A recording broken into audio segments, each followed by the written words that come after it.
Hey, take a look around for a second. It feels like everyone is hitting the exact same invisible wall, doesn't it? You wake up, grab your coffee, rush to work, pay the bills, snap, and maybe you try to tuck a little money away. But when you put your head on the pillow at night, that nagging feeling won't go away.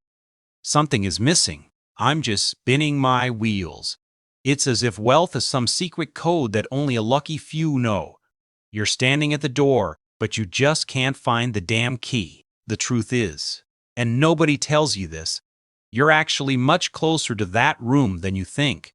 Your hand might even be on the doorknob right now, but here's the problem. You're trying to pull the door when you should be pushing it.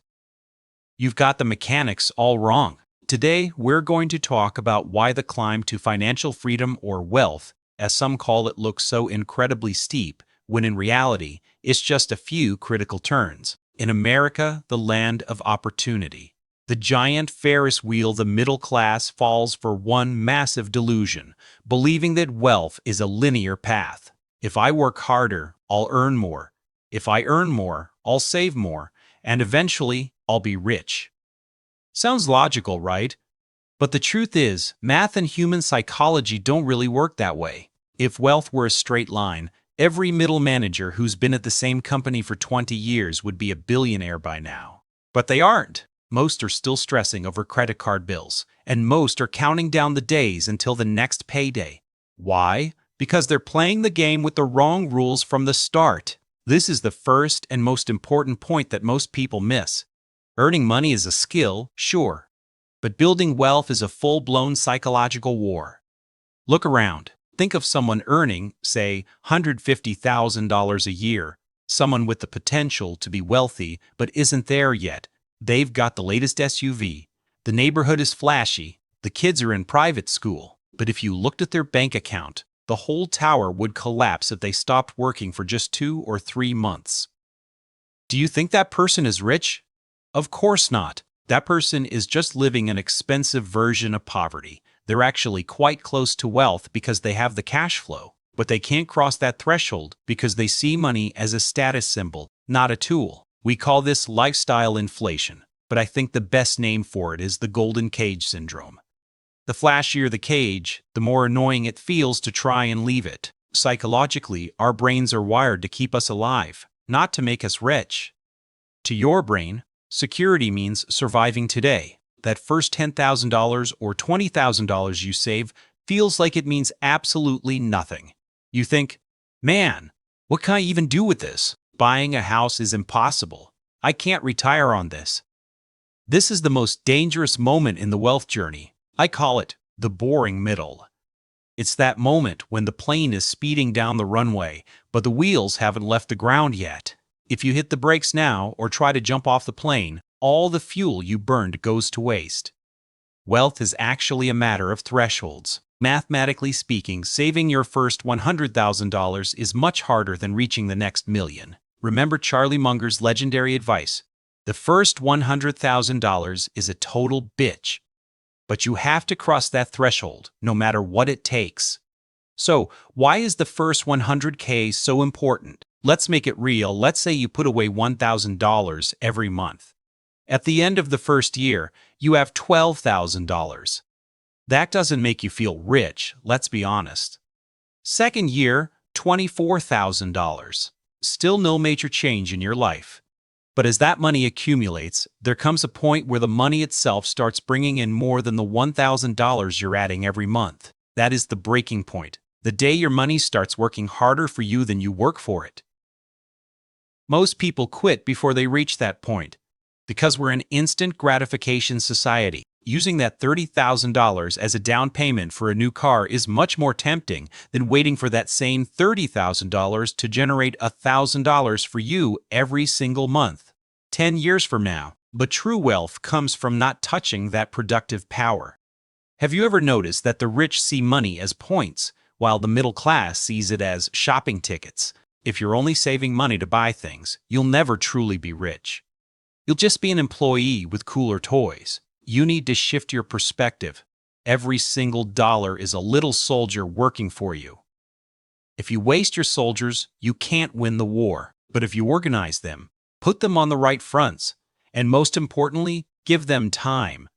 They will eventually build a massive empire for you. This doesn't happen overnight, but it can happen much faster than you think. In this part of the video, we've cracked the core issue. Wealth isn't just a number. It's a threshold, and the road to that threshold isn't necessarily complicated. It just requires patience. Now, we're going to talk about how to turn this boring road into a launch pad, how the math actually works in your favor, and how to avoid those critical mistakes. Before we move on, please subscribe to the channel and share your thoughts in the comments. Let's dive a little deeper into this, because as the saying goes, numbers don't lie. And it's true, but the thing is, our emotions, they play us for fools every single day. For example, imagine you're living on an average household income here in America. Let's say you manage to tuck away $10,000 every year and put it into a low-cost investment fund, something like the S&P 500, with an average return of about 7 and 8%.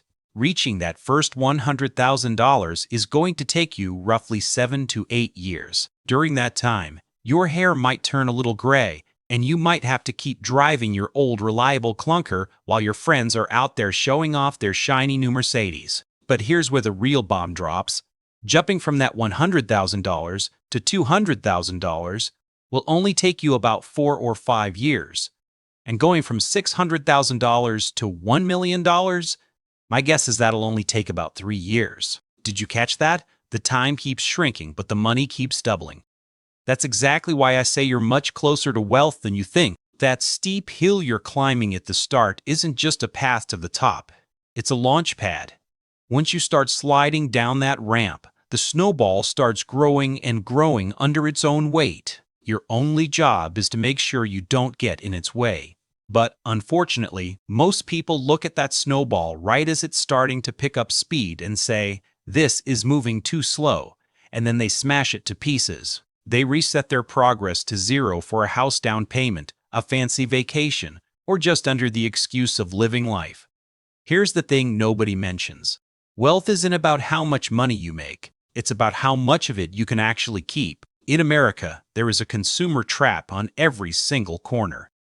Those ads telling you that this luxury car can be yours for just $499 a month aren't selling you comfort. They're selling you handcuffs. I've realized this. True freedom isn't about being able to buy whatever you want right now. It's about having enough inner peace to say, "I'd be just fine without that." That's where the real behavior shift starts. If you start looking at a $10 item at the store and think, "Is this worth the $40 this $10 would be worth in 20 years? Then you've cracked the code. This isn't about depriving yourself. It's a power move. It's about not sacrificing the rights of your future self for the temporary whims of your current self.